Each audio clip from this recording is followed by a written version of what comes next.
looking for a different tune, one that they can croon as only they can. They only had the rhythm, so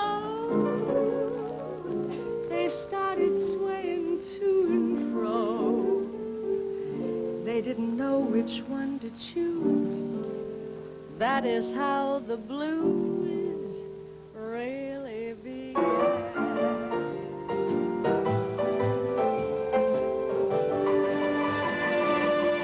They heard the birds in the trees singing weird melodies, and they called that the start of the blues.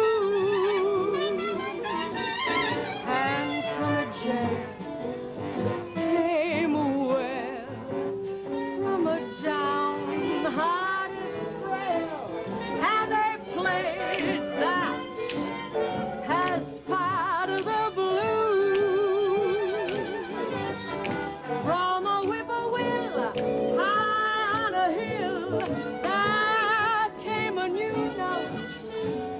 They pushed it through a heart till it was worn into a blue note.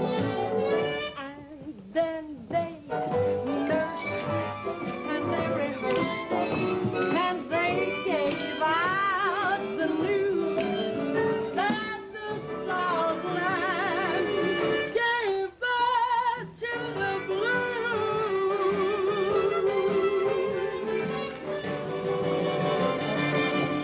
Gave birth to the blues.